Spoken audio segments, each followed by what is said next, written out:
انبیاء کرام علیہم الصلاۃ والسلام کی جو دعائیں ہیں وہ آپ کے سامنے نقل کریں، جن میں سر فہرست سب سے زیادہ دعائیں کرنے والے اللہ تعالیٰ کے محبوب اور خلیل نبی سیدنا ابراہیم علیہ الصلاۃ والسلام ہیں۔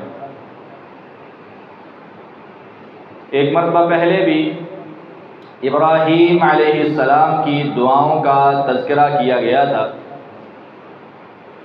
یہ وہ دعائیں تھیں جو اللہ رب العالمین نے سورۃ البقرہ میں پہلے پارے میں اللہ نے ابراہیم علیہ السلام کی دعائیں ذکر کیں، وہ ہم نے آپ کے سامنے رکھی۔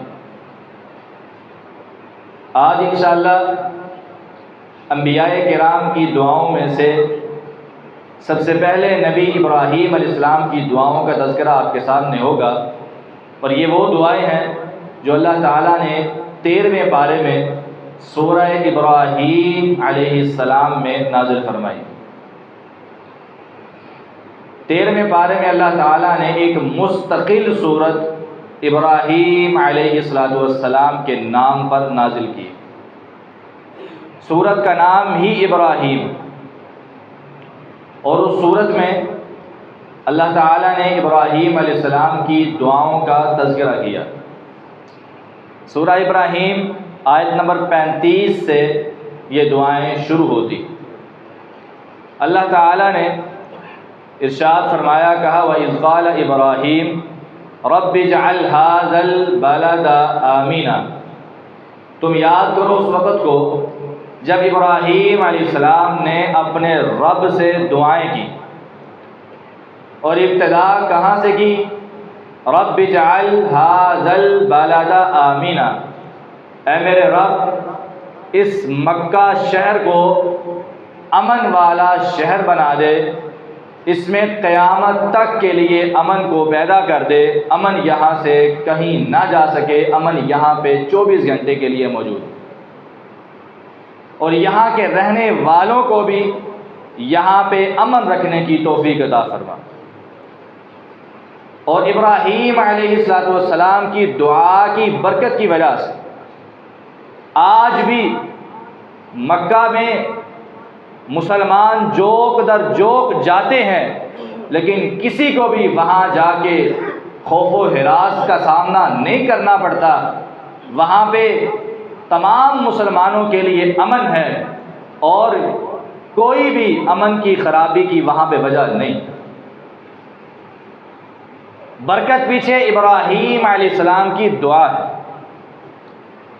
حالانکہ وہ مسلمانوں کا مرکز ہے، لاکھوں نہیں کروڑوں کی تعداد میں مسلمان وہاں پہ جاتے ہیں، اور ایک ہی وقت میں کئی کروڑ کی تعداد میں مسلمان وہاں موجود ہوتے ہیں، لیکن اللہ تعالیٰ نے وہاں پہ امن کو رکھ دیا، قیامت تک کے لیے وہاں پہ امن ہوگا۔ ابراہیم علیہ السلام کی جتنی بھی دعائیں ہیں وہ ساری اتنی جامع ہیں کہ ان کی قبولیت کا اثر قیامت تک کے لیے موجود رہے گا۔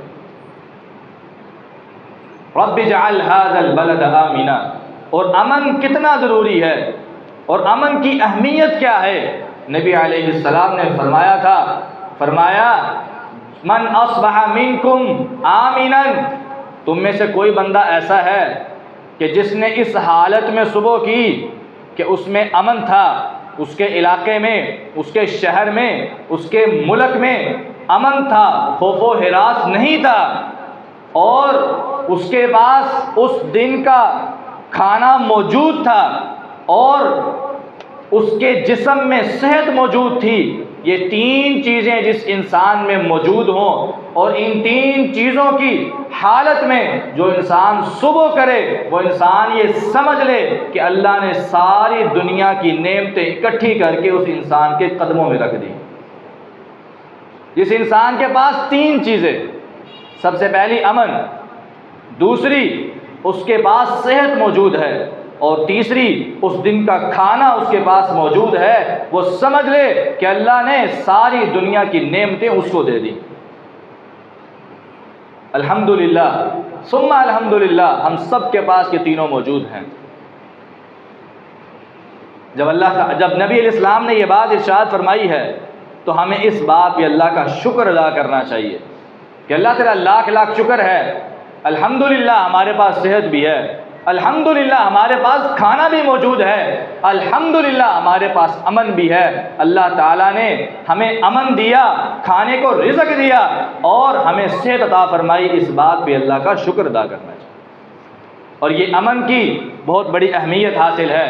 حافظ عبدالسلام بن محمد بٹوی رحمہ اللہ اپنی تفسیر میں نقل فرماتے ہیں، کہتے ہیں امام راضی رحمہ اللہ سے سوال ہوا، ان سے وہ امام راضی فرماتے ہیں اگر مجھے کہا جائے کہ تمہیں دو چیزوں میں سے ایک چیز لازمی قبول کرنا ہوگی، ایک بیماری ہے اور ایک خوف ہے، ان دونوں میں سے کوئی ایک لازمی قبول کرنی ہے، تو امام راضی فرماتے ہیں میں بیماری کو قبول کروں گا، خوف چھوڑ دوں گا۔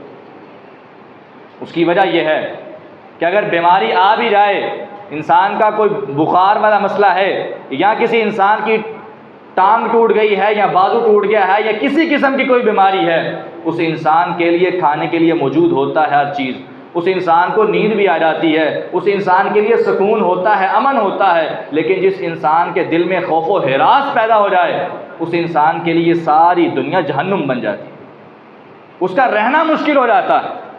کہا اگر دونوں چیزوں میں سے ایک چیز مجھے کہا جائے تو میں بیماری لے لوں گا، خوف و ہراس نہیں لوں گا۔ امن کی اہمیت اتنی زیادہ ہے۔ آج ہمیں بھی اس کی دعا کرنی چاہیے، اپنے گھر کے لیے، اپنے علاقے کے لیے، اپنے شہر کے لیے، اپنے ملک کے لیے کہ یا اللہ جہاں پہ ہم رہتے ہیں ہمارے علاقے کو، ہمارے شہر کو، ہمارے ملک کو امن کا گہوارہ بنا دے۔ ابراہیم علیہ السلام کی سنت ہے۔ دوسری دعا وَجْنُبْنِي وَبَنِيَّ أَن نَّعْبُدَ الْأَصْنَامَ، اے رب مجھے اور میری اولاد کو بتوں کی عبادت کرنے سے بچا لینا، بتوں کی عبادت کرنے سے بچا لینا۔ دعا کون کر رہے ہیں؟ ابراہیم علیہ السلام، جن کی ساری زندگی بتوں کے خلاف گزری ہے۔ سب سے پہلے باپ سے مکالمہ کیا، باپ کو بتوں کی عبادت سے روکا، باپ نہیں رکا، قوم کے پاس نکلے، قوم کو جا کے سمجھایا، بتوں کی عبادت سے روکا، قوم بھی نہیں رکی، بادشاہ کے پاس چلے گئے، بادشاہ کو جا کے سمجھایا، بادشاہ بھی نہیں رکا، علاقہ چھوڑ دیا، اللہ کی توحید کی خاطر، اللہ تعالیٰ کی وحدانیت کی خاطر سارا کچھ چھوڑ کے، اپنا اصل علاقہ چھوڑ کے ہجرت کر کے دوسرے علاقے میں چلے گئے۔ یہ ساری قربانیاں برداشت کی، لیکن پھر بھی دعا کر رہے ہیں یا رب مجھے اور میری اولاد کو بتوں کی عبادت کرنے سے بچا لینا۔ اس کا کیا مطلب ہے؟ دعا کی ہر وقت ضرورت رہتی ہے کہ انسان کو، ایک مسلمان کو، ایک مومن کو۔ آج ہم کہتے ہیں ہم تو بڑے توحید والے ہیں، ہمیں کیا ہو سکتا ہے، ہم تو کچھ نہیں کر سکتے، ہم تو شرک کے قریب بھی نہیں جا سکتے۔ یہ ایسی بات کرنا بھی گناہ ہے۔ نبی صلی اللہ علیہ وسلم نے فرمایا ہر انسان کا دل میرے اللہ کی دو انگلیوں کے درمیان ہے، جب چاہے اس کو پھیر سکتا ہے۔ اس لیے میرے نبی علیہ السلام دعا کیا کرتے تھے یا مقلب القلوب ثبت قلبی علی دینک، اے دلوں کو پھیرنے والے ہمارے دلوں کو ہمیشہ اپنی دین پر، اپنی اطاعت پر پابند رکھنا، کبھی اسے پھرنے نہ دینا۔ دعا نبی علیہ السلام کر رہے ہیں۔ تمام انبیاء نے اپنے لیے یہ دعا کی یا رب ہمیشہ ہمیں اپنا مطیع رکھنا، فرما بردار رکھنا، کبھی اپنی اطاعت سے دور نہ کرنا۔ ابراہیم علیہ السلام اپنے لیے اور اپنی اولاد کے لیے یہ دعا کر رہے ہیں وَجْنُبْنِي وَبَنِيَّ أَن نَّعْبُدَ الْأَصْنَامَ، اے اللہ مجھے اور میری اولاد کو بتوں کی عبادت سے بچا لیں۔ اور یہ دعا آج ہمیں بھی کرنی چاہیے۔ شرک بہت بڑا گناہ ہے، انسان کسی بھی وقت شرک میں مبتلا ہو سکتا ہے۔ کوئی بھی انسان اپنے آپ کو پکا موحد نہ سمجھے، شیطان کبھی بھی اس کے دل میں وسوسہ ڈال سکتا ہے اور کبھی بھی اس کو گمراہ کر سکتا ہے۔ ہمیشہ یہ دعا کرنی چاہیے کہ یا رب ہمیں ہمیشہ اپنی اطاعت پر رکھنا، فرما برداری پر رکھنا اور کبھی بھی شرک میں مبتلا نہ ہونے دیں۔ رب انہن اضللن کثیرا من الناس، اے میرے رب ان بتوں نے بہت سی انسانیت کو گمراہ کیا، بہت سی انسانیت کو گمراہ کیا ہے۔ بتوں نے گمراہ کیا ہے؟ مراد کیا ہے؟ گمراہ یہ خود ہوئے ہیں لیکن سبب بت بنے۔ ان کی گمراہی کا سبب بت بنے ہیں، انہوں نے بہت سی انسانیت کو گمراہ کیا۔ اے میرے اللہ فمن تبعنی فإنہ منی، جو میری اطاعت و فرما برداری کرے وہ اس کو میرے ساتھ رکھنا قیامت والے دن، ومن عصانی فإنک غفور رحیم، اور جو میری نافرمانی کرے اے اللہ تو معاف کرنے والا ہے، بخشنے والا ہے، تو اس کے گناہوں کو معاف کر دے۔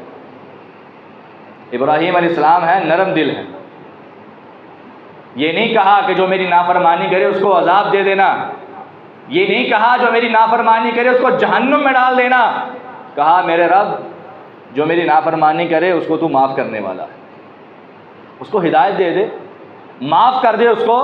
ابراہیم علیہ السلام کی سنت ہے، جو گمراہی کے راستے پر چل رہے ہیں ان کو دعوت دیتے جاؤ اور ان کی بخشش کی دعا کرتے جاؤ۔ اس کے بعد کہا ربنا انی اسکنت من ذریتی بواد غیر ذی زرع عند بیتک المحرم، اے میرے اللہ تو نے کہا تھا اپنے اہل و عیال کو لے کے نکل، ہجرت کر، اور ایسے علاقے میں چھوڑیا جہاں پہ کوئی نہیں ہے۔ اے اللہ تو نے حکم دیا، میں نے فوری تیرے حکم کی فرما برداری کی، اپنے اہل و عیال کو اپنے گھر سے نکالا اور مکہ کی وادی میں لا کے میں نے چھوڑ دیا، جہاں پہ کوئی نہیں رہتا، جہاں پہ کھیتی باڑی بھی نہیں ہے، چٹیل میدان زمین ہے اور دوسرا کوئی انسان وہاں موجود نہیں ہے۔ یا اللہ تو نے حکم دیا تو میں نے مان لیا۔ عند بیتک المحرم، تیرے گھر کے پاس میں نے ان کو ٹھہرایا ہے۔ ربنا لیقیموا الصلاۃ، یا اللہ یہ حکم کی فرما برداری کی ہے، بیت اللہ کے پاس ٹھہرایا ہے، مقصد میرا یہ تھا کہ میری اولاد نماز کی پابند بن جائے، نمازی بن جائے۔ ربنا لیقیموا الصلاۃ، یا اللہ میں نے اس وجہ سے ٹھہرایا کہ میری اولاد نمازی بن جائے، نماز کی پابند بن جائے۔ ہر ماں باپ کو اس بات کی فکر ہونی چاہیے کہ میری اولاد نمازی بن جائے، میری اولاد نماز کی پابند بن جائے۔ تمام انبیاء کرام علیہم السلام نے اپنی اولادوں کو اللہ کی اطاعت و فرما برداری پر لگایا اور ان کے اسباب بھی مہیا کیے، اسباب بھی مہیا کیے۔ پہلے بیت اللہ کے پاس ٹھہرایا، پھر دعا کی۔ بیت اللہ کے جب تک بیت اللہ کے پاس ٹھہرایا نہیں تھا تب تک دعا بھی نہیں کی۔ اولاد ہوئی ہے، ابھی چھوٹا سا بچہ ہے، ماحول اور تربیت دینے کے لیے سب سے پہلا کام بیت اللہ کے پاس جا کے ٹھہرایا اور دعا یہ کی، یا اللہ اپنی اولاد کو میں نے یہاں پہ رکھا ہے، میری دعا قبول کر لینا، میری اولاد کو نمازی بنا دے۔ اور آج ہمیں بھی اس چیز کی ضرورت ہے۔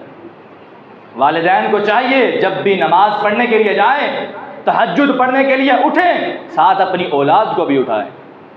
آج آپ سارے یہاں پہ موجود ہیں، بتائیں آپ کی اولادیں کہاں ہیں؟ ہم میں سے اکثر لوگوں کی اولادیں ان کے ساتھ موجود نہیں ہیں۔ کیا وجہ ہے؟ دنیا کا کوئی پروگرام ہو، کوئی فنکشن ہو، کوئی شادی بیاہ کا کوئی مسئلہ ہو تو ہم اپنی اولادوں کے بغیر وہاں نہیں جاتے۔ کسی نے کہا نا یار تم نے اکیلے آنا ہے، اپنی اولاد کو نہیں لانا، تو یہ کہتا ہے جس نے میری اولاد کو نہیں بلایا میں اس کے پروگرام میں کیسے جا سکتا، میں نہیں جاؤں گا۔ اپنی اولاد کو ساتھ لے کر جاتا ہے، دنیا کے معاملات میں اپنی اولاد کو ساتھ رکھتا ہے، جو ہی مسجد کی باری آتی ہے تو کہتا ہے وہ سارا دن کام کرتا رہا ہے، سویا ہوا، صبح فجر کے لیے کیسے اٹھاؤں اس کو، رات کو لیٹ سویا تھا، اس کی نیند خراب ہو جائے گی۔ یہ بابا جی گھر سے نکلتے ہیں بڑے آرام سے دروازہ کھولتے ہیں، کیوں؟ میری اولاد کی نیند خراب ہو جائے گی۔ اور کہاں جا رہا ہے؟ مسجد میں جا رہا ہے، نماز پڑھنے کے لیے جا رہا ہے۔ بابا جی آپ کہاں جا رہے ہیں؟ کہاں؟ تہجد کے لیے مسجد میں جا رہا ہوں۔ اولاد کی طرح گھر سو رہی ہے۔ انبیاء کرام کی یہ سنت نہیں ہے۔ انبیاء کرام نے ہر نیکی کے کام میں اپنی اولاد کو اپنے ساتھ رکھا ہے۔ چھوٹا سا بچہ ہے، ابھی بالغ بھی نہیں ہوا، بیت اللہ تعمیر کرنے کا اللہ نے حکم دیا ہے، اپنی اولاد کو ساتھ لگایا۔ ابراہیم علیہ السلام نے اسماعیل علیہ السلام کو ساتھ لگایا بیت اللہ بنانے کے لیے۔ آج کیا ہم یہ سوچ بھی سکتے ہیں کہ ہماری اولادیں مزدور بنیں؟ اتنی گرمی کی شدت میں ہم سوچ بھی نہیں سکتے، اور وہاں پہ ابراہیم علیہ السلام اپنی بچے سے مزدوری کروا رہے، مسجد کے لیے، اللہ کے گھر کے لیے تربیت ہو رہی ہے، ذہن سازی ہو رہی ہے۔ کیا میرے بچے اللہ کے دین کے لیے اگر گرمی میں بھی نکلنا پڑے تو میری جان تو جا سکتی ہے، میری صحت تو خراب ہوتی ہے تو ہو جائے، لیکن اللہ کے دین کا کام کبھی نہیں رکنا چاہیے۔ یہ اولاد کی تربیت ہو رہی ہے، اللہ کے حکم کی فرما برداری پر ہمارا سب کچھ قربان ہے۔ کوئی بھی چیز ہو اللہ کے دین کے لیے، اللہ کی اطاعت کے لیے، فرما برداری کے لیے ہر چیز قربان ہو سکتی ہے، لیکن اللہ کے حکم کی نافرمانی کبھی نہیں ہو سکتی۔ یہ اولاد کی تربیت ہو رہی ہے، ماحول دیا جا رہا ہے، اسلامی ماحول دیا جا رہا ہے۔ ابراہیم علیہ السلام کی سنت ہے، کہا ربنا لیقیموا الصلاۃ فاجعل افئدۃ من الناس تہوی الیہم، اے اللہ لوگوں کے دلوں کو اس گھر کی طرف مائل ہونے والا بنا دے، لوگوں کے دلوں کو اس گھر کی طرف مائل کر دے۔ افئدہ فؤاد کی جمع ہے، افئدہ کا معنی بھی دل ہوتا ہے اور قلوب کا معنی بھی دل ہوتا ہے۔ فرق کیا ہے؟ قلوب قلب جو ہوتا ہے وہ پورے دل کو کہتے ہیں، اور افئدہ جو ہوتا ہے وہ دل کا اندرونی حصہ ہوتا ہے، جس کے اندر محبت ہوتی ہے، پیار ہوتا ہے۔ اے میرے رب لوگوں کے جو دلوں کا اندرونی حصہ ہے اس حصے میں اس گھر کی محبت کو پیدا کر دے۔ اور آج دیکھ لیں جوک در جوک مسلمان عمرے کے لیے جاتے ہیں اور حج کے لیے جاتے ہیں، اور جو ایک بار چلا جائے اس کی اگلی مرتبہ جانے کی حسرت ہوتی ہے، خواہش ہوتی ہے، یا اللہ مجھے لے جا، دوبارہ لے جا۔ دنیا کے ویسے معاملات میں اگر انسان کسی جگہ سیر کے لیے جاتا ہے نا، ایک مرتبہ چلا گیا ہے، 2 مرتبہ چلا گیا ہے، تیسری مرتبہ کہتا ہے یار ادھر نہیں کہیں اور چلتے ہیں۔ لیکن یہ ابراہیم علیہ السلام کی دعا ہے، انسان اگر بیت اللہ میں 10 مرتبہ بھی چلا جائے تو 11ویں مرتبہ جانے کے اس کا دل کرتا ہے یا اللہ لے جا، دعائیں کرتا ہے۔ اور جو نہیں جاتے ان کے دل میں بھی حسرت ہوتی ہے، یا اللہ ایک مرتبہ اپنے گھر کا دیدار کروا دے۔ چلیں آج ہم سب دعا کرتے ہیں، جنہوں نے اللہ کا گھر دیکھا ہے اور جنہوں نے نہیں دیکھا، اللہ ہم سب کو اپنے گھر بیت اللہ کی زیارت نصیب فرمائے، آمین۔ ابراہیم علیہ السلام کی دعا فَجْعَلْ أَفْئِدَةً مِّنَ النَّاسِ تَهْوِي إِلَيْهِمْ، یا اللہ لوگوں کے دلوں میں بیت اللہ کی محبت ڈال دے، تہوی الیہم، وہ دوڑتے ہوئے آئیں اس کی طرف۔ ہوا یہوی کا معنی ہوتا ہے اوپر سے نیچے آنا، جب انسان اوپر سے کوئی چیز نیچے گراتا ہے تو کتنی تیزی سے نیچے آتی۔ لوگوں کے دلوں کو ایسے کر دے کہ وہ دوڑتے ہوئے جلدی جلدی بیت اللہ کی طرف آئیں، اللہ کے گھر کی طرف بھاگتے ہوئے آئیں۔ وَارْزُقْهُم مِّنَ الثَّمَرَاتِ، یا اللہ ان کو پھلوں کا رزق عطا فرما، لَعَلَّهُمْ يَشْكُرُونَ، تاکہ یہ شکر کرنے والے بندے بن جائیں۔ رزق اللہ دیتا ہے تاکہ میرے بندے میرے شکر گزار بن جائیں، شکر کریں میرا۔ لیکن آج بڑے افسوس سے کہنا پڑتا ہے، ہزاروں نہیں، لاکھوں نہیں، کروڑوں نہیں، بے شمار نعمتیں ہمارے پاس موجود ہیں، لیکن اللہ کی قسم پھر بھی ہماری زبانوں سے ناشکری نہیں جاتی۔ ہر وقت یہی کہتے ہیں یار کچھ ملتا ہی نہیں، پورے نہیں ہوتے، معاملات ہی نہیں پورے ہوتے۔ یہ ساری کی ساری ناشکری کے الفاظ اللہ کو ناپسند ہیں۔ اللہ تعالیٰ نے انبیاء کو، انبیاء کی امت کو جتنا بھی مال دیا، جتنی بھی دنیا دی، اس وجہ سے کہ سارے کے سارے لوگ میرے شکر گزار بنے۔ اور جو تھوڑے پر بھی صبر کر لیتا ہے، لَإِن شَكَرْتُمْ لَأَزِيدَنَّكُمْ، میرے رب نے اعلان فرمایا اے لوگو اگر تم شکر کرو گے تو ضرور بھی ضرور میں تمہیں پہلے سے بھی زیادہ عطا کر دوں، ضرور بھی ضرور۔ یہ نہیں کہا اگر شکر کرو گے تو زیادہ دے دوں گا، بلکہ تاکید والے الفاظ بولے، کہا ضرور دوں گا۔ آج اگر اولاد نے کوئی چیز مانگی ہو تو ماں باپ کہہ دینا بیٹا یہ کام کر لو تو میں تمہیں زیادہ دے دوں گا، تھوڑی ہے تو اور دے دوں گا، اگر نہیں ہے تو لا کر دے دوں گا۔ اولاد کتنی جلدی یقین کرتی ہے۔ اور یہ تو میرا رب ہے، میرے رب نے وعدہ کیا ہے اے میرے بندو میرا شکر کرو تو صحیح، تمہیں اتنا دوں گا تم کبھی سوچ بھی نہیں سکتے۔ لَإِن شَكَرْتُمْ لَأَزِيدَنَّكُمْ، لیکن یہ بات یاد رکھو وَلَئِن كَفَرْتُمْ إِنَّ عَذَابِي لَشَدِيدٌ، میں اتنی نعمتیں تم پر کر رہا ہوں، اپنی رحمتوں کی برکات نازل کر رہا ہوں، برکتیں تم پر کر رہا ہوں، اس کے باوجود اگر ناشکری کرو گے تو دنیا میں بھی عذاب آئے گا، اور آخرت کا عذاب تو بہت سخت ہے، تم کبھی عذاب سے بچ نہیں سکتے۔ وَلَئِن كَفَرْتُمْ إِنَّ عَذَابِي لَشَدِيدٌ، شکر سب سے بڑی چیز ہے۔ اور ابراہیم علیہ السلام نے بھی یہ دعا کی، یا اللہ ان کو شکر گزار بنا دے تاکہ یہ تیرا شکر کرے۔ ربنا انک تعلم ما نخفی وما نعلن، اے ہمارے پروردگار بے شک تو جانتا ہے جو ہم چھپاتے ہیں اور جو ہم ظاہر کرتے ہیں۔ کچھ دعائیں ایسی ہوتی ہیں جو بندے کے اور اللہ کے درمیان راز ہوتی ہیں، انسان اپنی زبان سے وہ الفاظ نہیں کہہ سکتا، دل ہی دل میں اپنے رب سے دعائیں کرتا ہے، اور وہ دعائیں اللہ کے اور بندے کے درمیان راز ہوتی ہیں۔ کچھ ایسی دعائیں بھی ہماری ہونی چاہیے کہ جو میرے اور میرے اللہ کے درمیان راز ہوں، تیسرا بندہ جانتا نہ ہو۔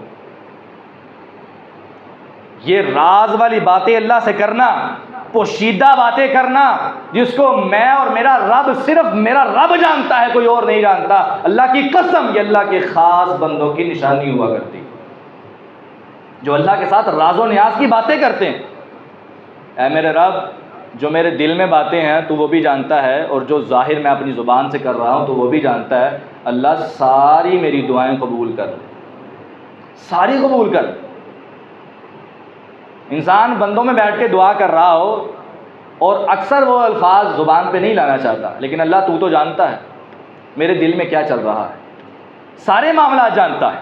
میں جو باتیں چھپا کے کرتا ہوں، اپنے دل میں چھپا لیتا ہوں یا کسی کو راز سے بتا دیتا ہوں، تو وہ بھی جانتا ہے، میرے دل کے اندر کے معاملات کو بھی جانتا ہے۔ وَمَا يَخْفَى عَلَى اللَّهِ مِنْ شَيْءٍ فِي الْأَرْضِ وَلَا فِي السَّمَاءِ، اور یہ عقیدہ بھی ساتھ ہی بیان کیا، کہا یا اللہ مجھے یہ بات اچھی طرح سے علم ہے کہ کوئی بھی چیز نہ آسمان میں اور نہ زمین میں، کوئی بھی چیز تم سے پوشیدہ اور مخفی نہیں ہے، ہر چیز کو بخوبی جاننے والا، ہر چیز اللہ کے علم میں ہے، ہر چیز اللہ کے علم میں ہے۔ بس اوقات ہم کہتے ہیں نا کہ یار اس کو نظر نہ آ جائے، لائٹ بند کر دو، اندھیرے میں چلے جاؤ، فلاں بندہ نہ دیکھ لے، فلاں نہ دیکھ لے، فلاں نہ دیکھ لے۔ اللہ کی قسم، اندھیری رات ہو اور اندھیری غار ہو، اندھیری رات میں، اندھیری غار میں کالا پتھر پڑا ہو، اس کے اوپر کالی کیڑی چل رہی ہو، میرا رب اس کالی کیڑی کے چلنے کی آواز کو سن بھی رہا ہے، اس کو دیکھ بھی رہا ہے۔ یہ ہے میرا رب۔ ربنا انک تعلم ما نخفی وما نعلن، اے اللہ تو جانتا ہے جو ہم چھپاتے ہیں اور جو ظاہر کرتے ہیں۔ اور پھر یا اللہ دعا کا طریقہ بتایا، الحمدللہ الذی وہب لی علی الکبر اسماعیل و اسحاق، اے میرے پروردگار ساری تعریفیں تیری ہیں کہ تو نے مجھے بڑھاپے کی عمر میں 2 نورانی بیٹے دیے، جس کا نام ایک اسماعیل ہے اور اسحاق ہے۔ اولاد کون دیتا ہے؟ اللہ۔ اولاد اللہ دیتا ہے۔ انبیاء کا عقیدہ، ابراہیم علیہ السلام کا عقیدہ، کہا اللہ تیرا لاکھ لاکھ شکر ہے تو نے مجھے اسماعیل اور اسحاق دیے ہیں، میرے بس کی بات نہیں تھی۔ بڑھاپے کی عمر میں 2 بیٹے دیے۔ اولاد اللہ دیتا ہے۔ پیروں سے، بابوں سے، بزرگوں سے، تعویذوں کے ذریعے اولاد مانگنے والوں کو اولاد اگر مل بھی جائے تو وہ بھی اللہ ہی دیتا ہے، لیکن ان کا عقیدہ بن جاتا ہے بابے نے دی۔ آج ہمارے ہاں اشعار بنائے ہوئے، بابا شاہ جمال پتر دے دے رتا لال، یہ بات اشعار بنا کے اور یہ عقیدہ بنا کے کیا سمجھتے ہو تمہیں اولاد مل جائے گی؟ بابا علی حجویری رحمہ اللہ سے اولاد مانگنے والوں، یہ بات بھی ذہن میں رکھ لو، اس کی اپنی اولاد نہیں تھی، وہ بیچارہ خود اولاد کے بغیر فوت ہوا، اس سے آج لوگ اولاد مانگتے ہیں۔ اور پھر ان ولیوں سے اولاد مانگنے والوں سے میری گزارش ہے، یہ ولی تو کچھ بھی نہیں ہے، ولیوں سے زیادہ مرتبہ کن کا ہوتا ہے؟ انبیاء کرام علیہم السلام۔ تو تمام انبیاء کا عقیدہ یہ ہے کہ ہمیں سب کچھ دینے والا کون ہے؟ اللہ۔ اگر سارے اولیاء بھی مل جائیں، اللہ کی قسم انبیاء کرام میں سے کسی ایک نبی کے جوتے کے خاک کے برابر بھی نہیں ہو سکتے، لیکن اگر انبیاء کا یہ عقیدہ ہے کہ ہمیں اولادیں دینے والا کون؟ اللہ، تو آج ہمارا بھی یہ عقیدہ ہونا چاہیے کہ اولادیں دینے والا کون؟ اللہ۔ آج اگر کسی کی اولاد نہیں ہو رہی تو میں اس کو اللہ کا واسطہ دے کر کہتا ہوں کہ اللہ کا دامن پکڑ لو، میں اللہ کی قسم اٹھا کر کہتا ہوں اللہ اولاد دیتا ہے اگر مانگنے والے بن جاؤ۔ مانگنے والے بن جاؤ، اللہ اولاد دیتا ہے۔ انبیاء کرام کی دعائیں اپنے ذہن میں لاؤ، ربی حب لی من الصالحین، انبیاء کرام نے دعائیں کی ہیں، ربی حب لی من لدنک ذریۃ طیبہ انک سمیع الدعاء، ربی حب لی ربی لا تذرنی فردا وانت خیر الوارثین۔ یہ ساری دعائیں انبیاء کی ہیں، انبیاء کرام نے دعائیں کی، اللہ نے ان کو اولاد دی۔ اللہ کی قسم آج بھی اگر کوئی والدین بے اولاد ہیں، کوئی جوڑا بے اولاد ہے، یہ دعائیں کرے، اللہ سے جم کے مانگے، ثابت قدمی سے مانگے، اللہ کی قسم اللہ تعالیٰ اس کو اولاد دے گا۔ اللہ سے مانگے تو صحیح۔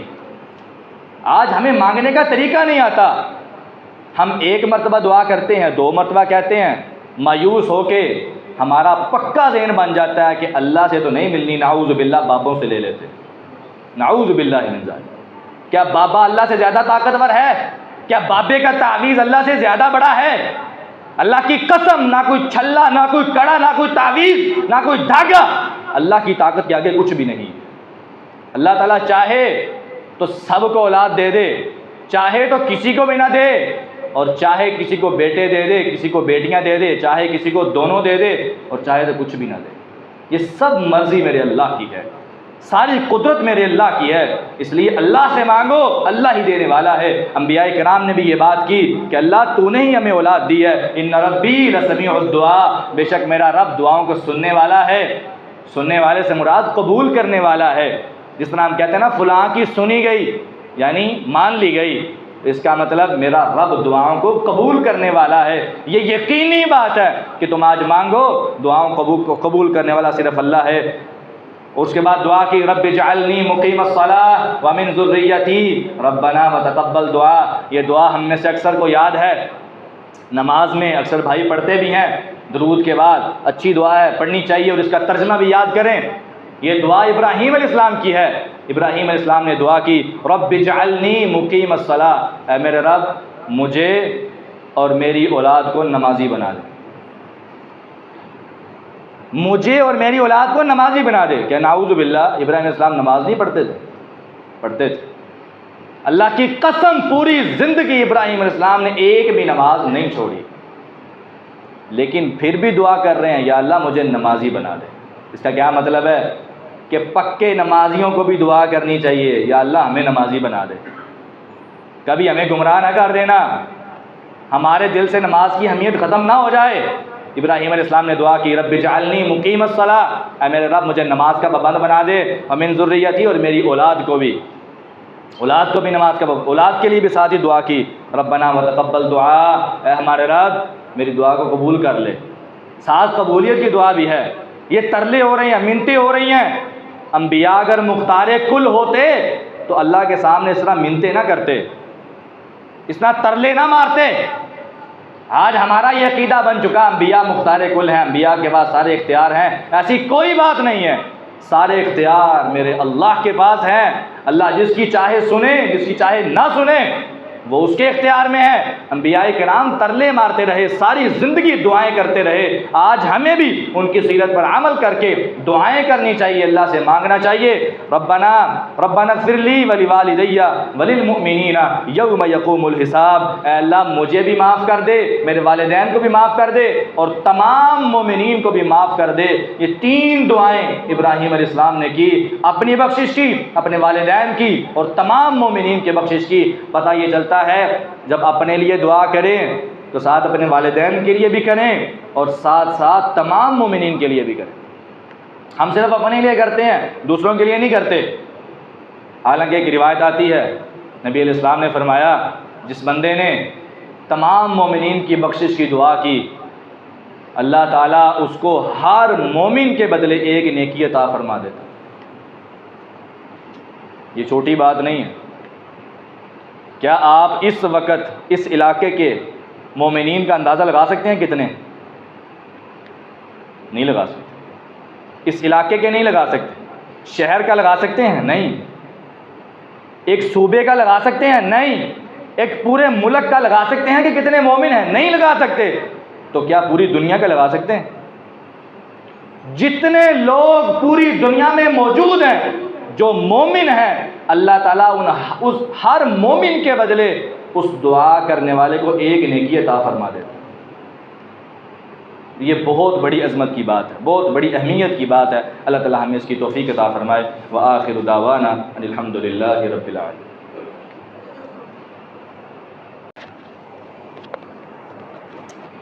إن الحمد لله نحمده ونستعينه ونستغفره ونعوذ بالله من شرور أنفسنا ومن سيئات أعمالنا من يهده الله فلا مضل له ومن يضلله فلا هادي له وأشهد أن لا إله إلا الله وحده لا شريك له وأشهد أن محمدا عبده ورسوله أما بعد فإن خير الحديث كتاب الله وخير الهدي هدي محمد صلى الله عليه وسلم وشر الأمور محدثاتها وكل محدثة بدعة وكل بدعة ضلالة وكل ضلالة في النار۔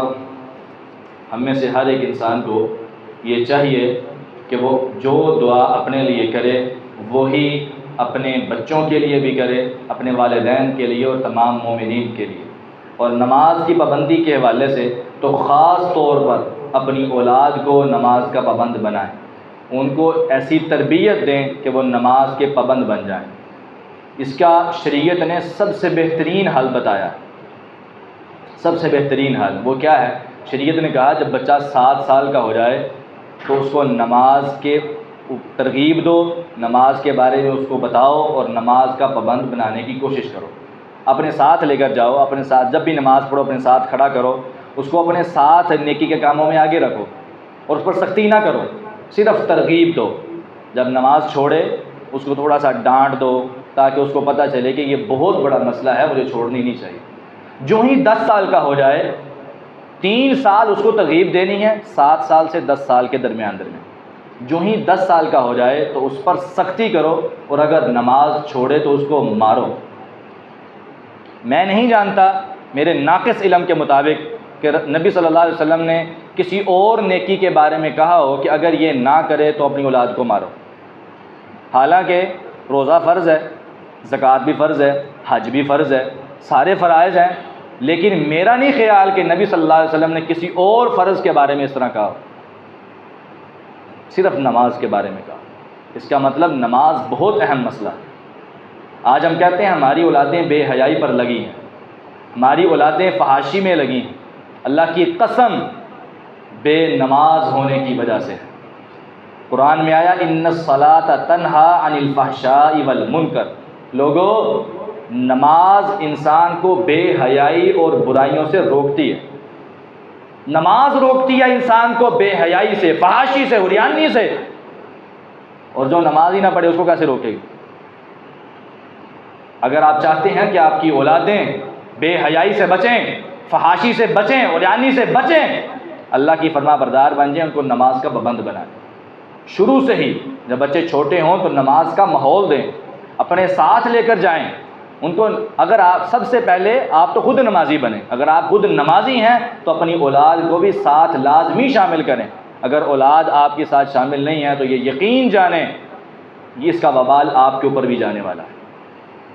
یہ نہ سمجھیں کہ ہر انسان سے اس کے اپنے اعمال نامے کا حساب ہونا ہے، یہ تو ٹھیک ہے، لیکن والدین سے اولاد کے بارے میں بھی پوچھا جانا۔ اس لیے ہم سب کو چاہیے کہ ہم سب سے پہلے خود نمازی بنیں اور اللہ تعالیٰ سے اپنے لیے دعا کریں، رب اجعلنی مقیم الصلاۃ، یا اللہ مجھے بھی نمازی بنا دے، اور اپنی اولاد کے لیے بھی یا اللہ میری اولاد کو بھی نمازی بنا دے۔ اور دعا کرنے کے ساتھ ساتھ اسلامی ماحول دینا اور بچوں کو نماز کا پابند بنانا اور نماز کی ترغیب دینا یہ بہت ضروری ہے اور ہم سب کو یہ کرنا چاہیے۔ اللہ تعالیٰ ہمیں اس کی توفیق عطا فرمائے۔ بیماروں کی صحت کے لیے دعا کریں، جتنے مسلمان بیمار ہیں اللہ ان کو صحت عطا فرمائے، اور جتنے موحد مسلمان دنیا سے چلے گئے ہیں اللہ تعالیٰ جنت الفردوس کا داخلہ عطا فرمائے۔ اور گرمی کی شدت ہے بہت زیادہ، اللہ سے دعا کریں اللہ تعالیٰ اپنی رحمت والی بارش نازل فرمائے، اللہ اپنی رحمت کی بارش نازل فرمائے۔ بڑی آہستہ آمین کہہ رہے ہیں سارے یار، کہہ رہے ہیں بارش کی ضرورت نہیں ہے؟ بارش ہونی چاہیے کہ نہیں ہونی چاہیے؟ ہونی چاہیے۔ اللہ تعالیٰ گرمی دور فرما دے اور رحمت والی بارش نازل فرما دے۔ اللہم اسق عبادک و بہائمک وانشر رحمتک و احیی بلدک المیت، یہ دعا کیا کریں، یہ بارش کی بڑی بہترین دعا ہے۔